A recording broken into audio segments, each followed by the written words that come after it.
Hello, Upali. Thank you so much for taking the time to meet with me and to have a chat about your work as a meditation teacher.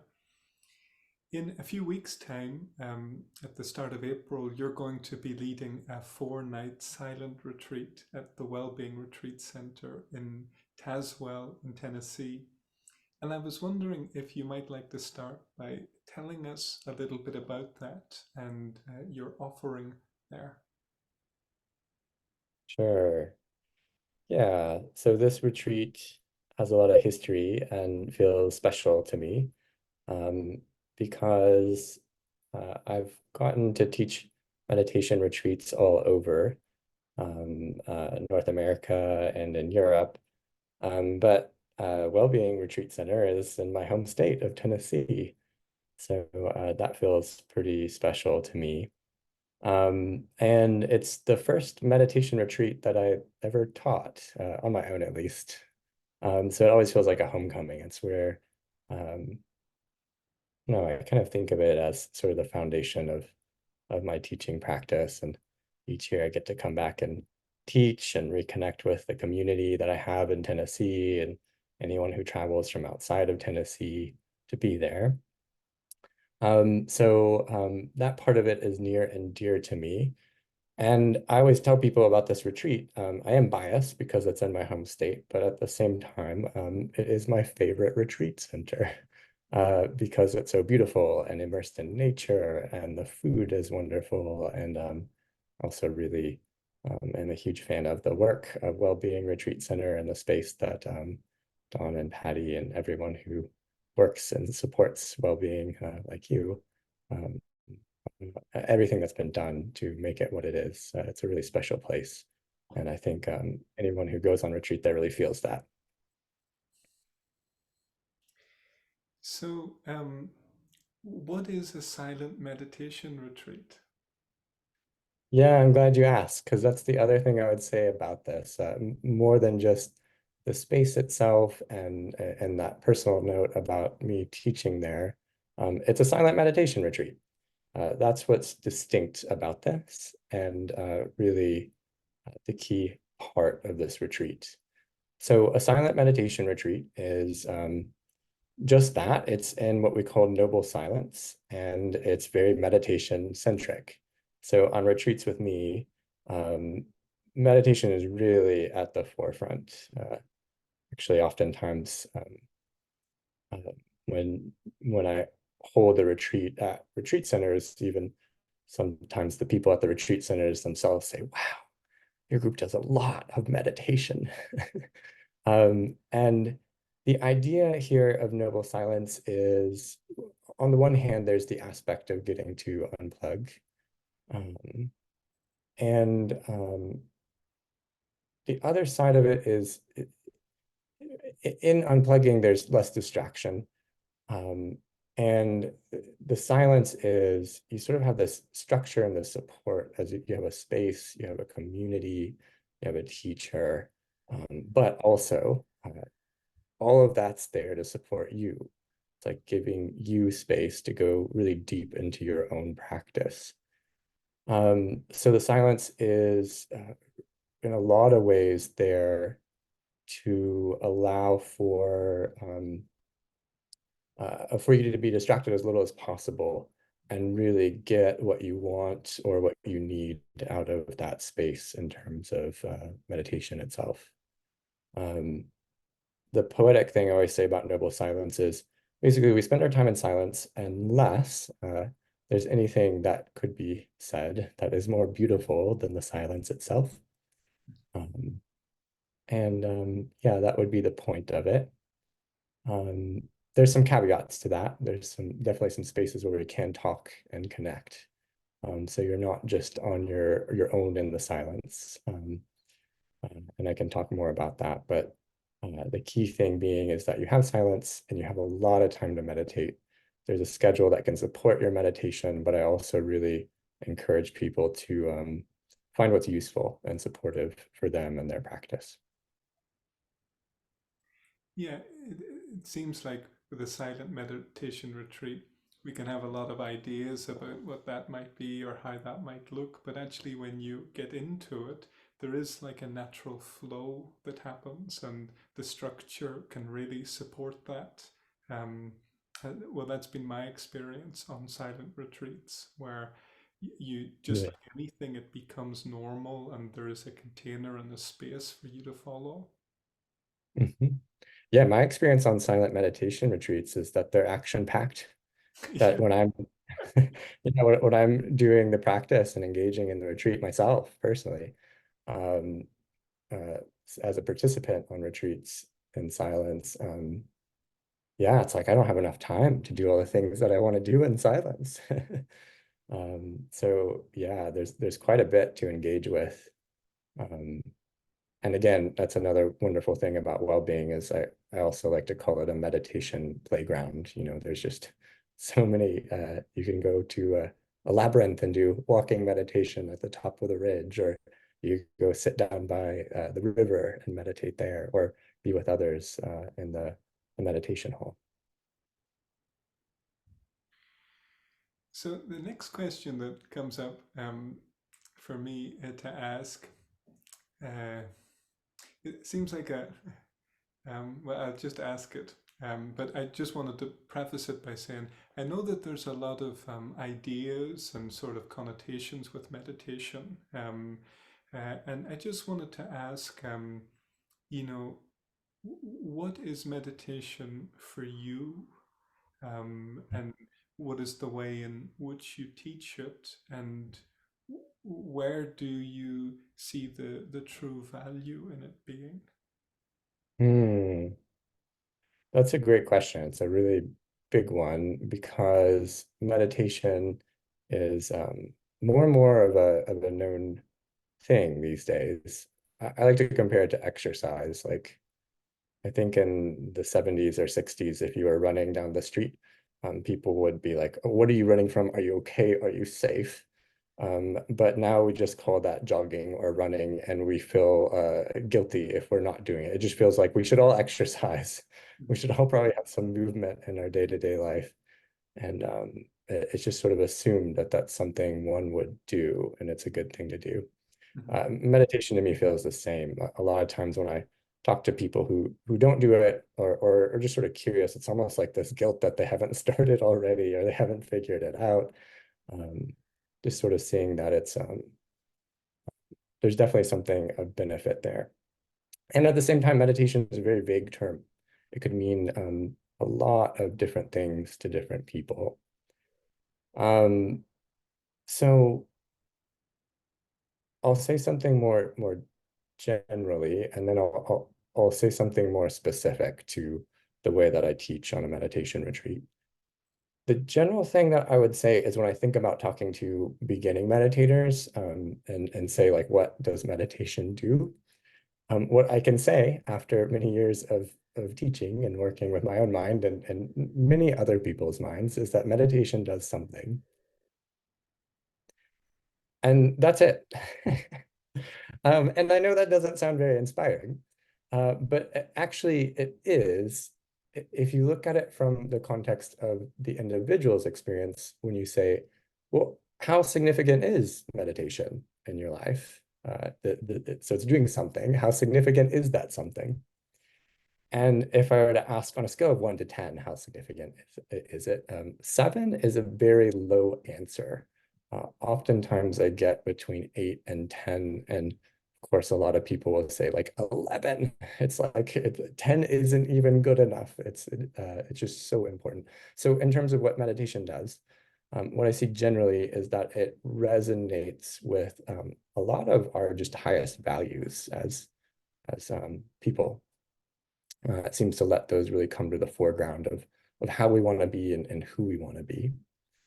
Um, and what I would connect that towards in my own personal teaching is just, it's actually exactly what I envisioned for this retreat at Wellbeing from the beginning, was to try to create a platform so that the meditation practice that you have could flourish. Um, that all of those really good things, those values that you have in your practice could come forward during this time. And that's the structure of the space. It's like to the best of my ability and as I know how to try to create a space that just really lets your practice flourish and really let those things that you really want or hope to receive from your practice or have already received and just want to let them just expand, that this retreat could do that for you. And I'll say just one more thing on that topic about what meditation is and how I'm teaching it is I'll come at it from a student-centric perspective, which is certainly have a certain expertise and meditation and the training that I have in that. But I like to treat you as the expert of your own practice, that you know your practice the best. And so the teaching style I use is student-centric. It's really allowing the student to guide their practice based on what they're finding works and where they're getting the most benefit. So in that sense, it's not limited to a specific technique. It doesn't have to be just breath meditation, or it doesn't have to be doing nothing.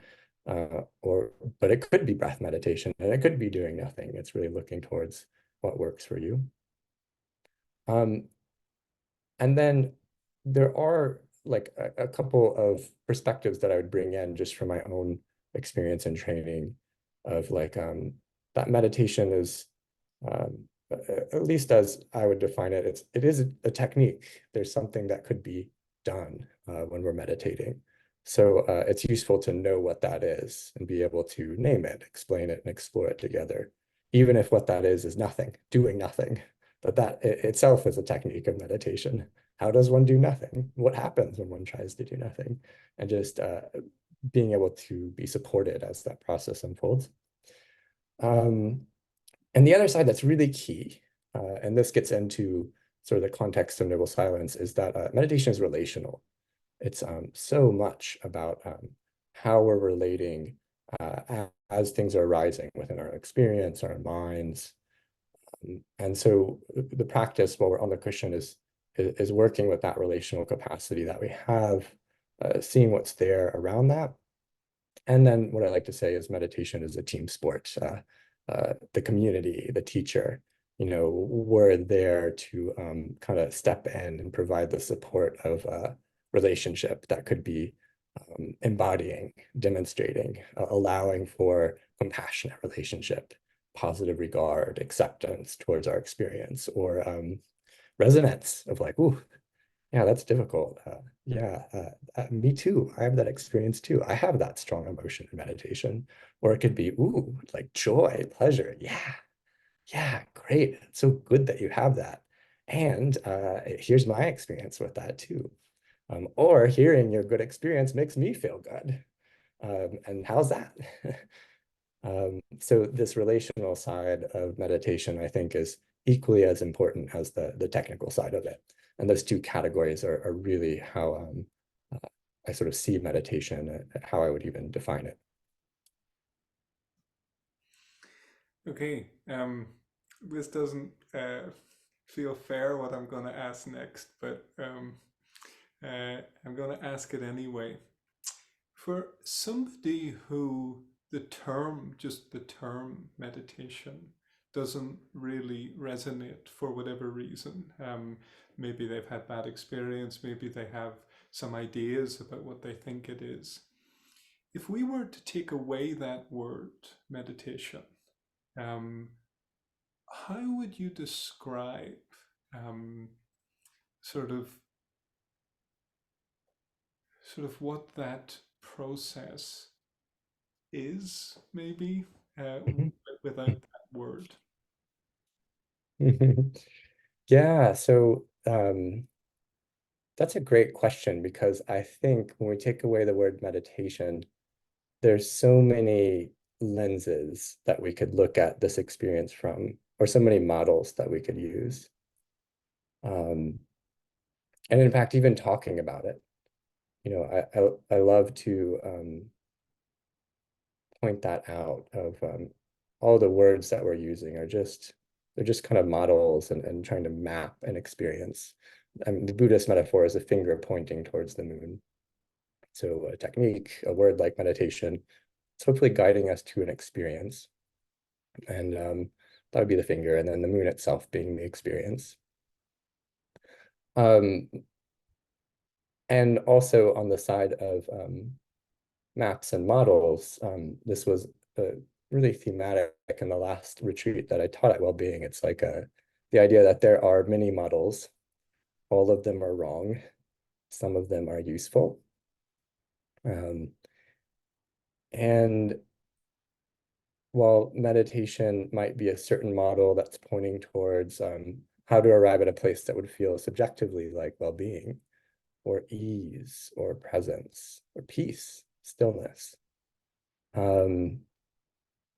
I think there's other lenses too that could be like, I've personally been really interested in almost like a nervous system perspective, like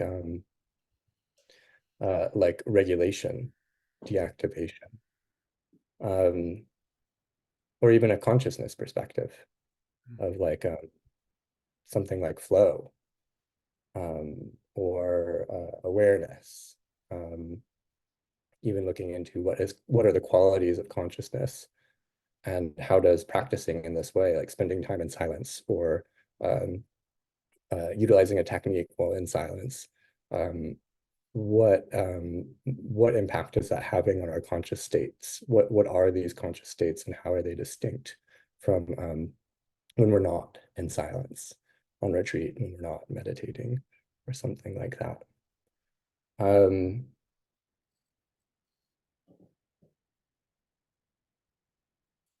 yeah, so I'm thinking here, if I could say in summary, like, what is it that we're getting at? What's there if you take away the word meditation?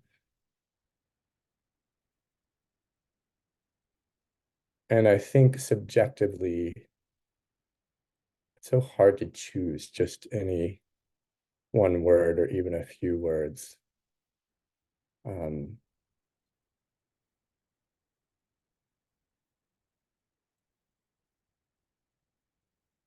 but I think the two that I would choose right now would be connection and regulation. And the word that's coming up for me is mystery. Uh,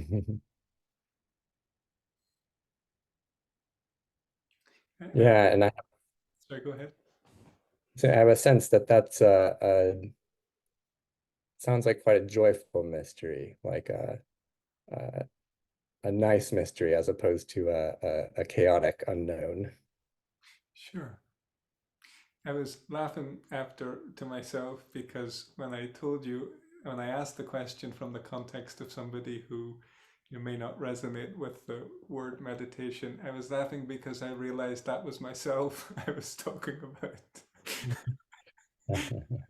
And yeah, because for me, that just as a word or as like a thing, a formal thing, doesn't have a huge amount of resonance. It's been really significant in my life at different times, but a lot of the things you pointed to there, sort of underneath the word, were really deeply resonant. And it strikes me even just. uh, something that a meditation retreat like the one you're offering would offer people is just the space to be with themselves in a way where it's supported with a structure, with meals taken care of, with a teacher to kind of guide that process. But just how rare that is in today's world, where there's so many opportunities to be outside of ourselves, to just really come home to, as you used a beautiful word, a place of well-being. Yeah. Yeah, and that makes me think of something that I see people getting out of their time on retreat. And what I really hope that they'll find in retreat spaces that I'm holding would be a sense of trust, maybe even the word empowerment, and that trust being towards their own experience, trusting themselves within their own experience, feeling a sense of okayness, um, really with whatever is there, that there's a context or a container, there's space for whatever is there. Um, And on another note, yeah, this is in my original understanding of being a meditation teacher, I saw my role as someone who was imparting a technique, and supporting and refining a technique for those who are practicing it. And more, I find that if someone's interested in meditation, I take quite a bit of time before I would even start to talk about a technique. Like sometimes I don't even use the word meditation or talk about a practice of meditation. It's really just a process of just connecting and listening and finding what is, what is resonant. What are those values that one is like hoping will come forward in their life through the taking time and space for themselves, whether it's a practice of meditation or retreat or whatever it is. Thank you, Pelly. And thank you so much for being willing to just explore this ground with me and to give some more information on your retreat. One final question comes to mind, and it's just who you felt this retreat would be for. I know you mentioned that there's a lot of meditations, but my sense is that it's open to sort of all levels of experience of meditation. You can correct me if that's not the case, but just think it could be valuable if you give some information about, who you sense the retreat being for, and yeah, if there's anything you wanted to say to that regard. Right. Yeah, so I think the main thing about this retreat in terms of who it would be for is the prerequisite I would look for in attending a silent retreat would be someone who has a history of a practice, whatever that practice is, and also that there's consistency in it. That's what I've seen makes for the best fit for people joining on retreat. Um, and with that being said, I keep the bar quite low for that. Like if this is interesting to you and you're like, well, I don't have a consistent meditation practice, like, well, over the next few weeks, would you be willing to try to start one? And if you are, I'm happy to connect with you about that. And if you're willing to jump into trying that and move in that direction, then I'd be happy to have you on the retreat. Um, so that would be that's the main thing that comes to mind in terms of what would be uh, a good fit, is yeah, history of practice and consistency with that practice. And then outside of that, you're totally right. It's like all experience levels are welcome. And in fact, I think just the diversity of experience within the group and even the diversity of interest is what makes for such a wonderful impromptu community where we're finding kind of resonance and connection and places where it's just so nice to have a shared experience. And then we're even finding things that are sort of defining, where it's sort of like we're finding completely different experiences and realizing maybe even through that, feeling more defined in ourselves and who we are and what's working for us on our path and practice, which is also a really beautiful thing for that sort of diversity to be able to unfold within a retreat container. Really, I think it leads to that resilience or even that kind of trust and empowerment that I was mentioning before. Thank you so much, Pali, for giving your time today to just share that. And I think, like you mentioned at the end, if somebody had any questions or weren't sure or whatnot, they're free to write to you for any specifics. Yeah, definitely. I'm very committed to anyone who might be interested in coming on this retreat, to making sure that you feel like you're really that you know that you're landing in the right place and attending. So happy to connect and answer any questions or support in any way that I can if you'd like to go on a silent meditation retreat.